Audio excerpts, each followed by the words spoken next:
तो आप इसको चाहें तो यहाँ पे ऐसे ब्रैकेट भी कर सकते हैं, क्योंकि अलग बात हो गया। क्यों आता है इसका डेरिवेटिव ये भी आपको दिखाते हैं, यहाँ पे देखिएगा y इक्वल टू लिख दिया है a to the power x। याद रखिएगा हमेशा किसी भी फंक्शन के पावर में वेरिएबल हो, यानी वेरिएबल के पावर वेरिएबल हो, फंक्शन के पावर फंक्शन हो, उस कंडीशन में लॉग लेकर के बनाते हैं। तो देखिए तो यहाँ a के पावर x है कि नहीं? yes. तो पावर के पावर आ गया कि नहीं? yes. तो इस बात को हम लोग क्या करेंगे? लॉग लेना पड़ेगा। yes. लॉग लेंगे तो यहाँ दोनों तरफ लॉग, जो काम करते हैं हम लोग गणित में बोथ साइड काम करते हैं, है ना? इसको हम लिखेंगे यहाँ पर taking on both side, taking log on both side, यानी दोनों तरफ लॉग लेने पर।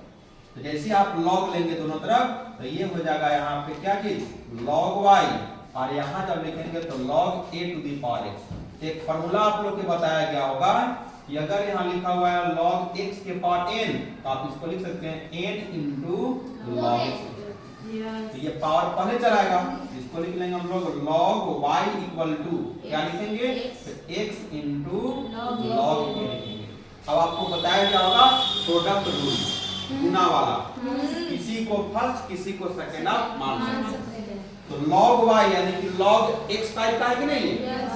तो 1/x होता है उसका log x का, लेकिन यहाँ y है तो 1/y होगा। लेकिन y जब आता है तो उसको फिर से डेरिवेटिव करते हैं, तो y का क्या हो जाएगा? dy बटा dx इक्वल टू, किसी को फर्स्ट ले लीजिए फंक्शन, इसको लेके मान लीजिए x चुपचाप, इसका डेरिवेटिव क्या है? कांस्टेंट में है ये बात, इसका डेरिवेटिव 0 हो जाएगा। इंटू में क्या होता है? प्लस। फिर जिसका डेरिवेटिव करते हैं उसको लिखते हैं हम लोग चुपचाप, log a चुपचाप लिख दी। x का डेरिवेटिव कीजिएगा तो x का होता है 1 इंटू लिखते हैं।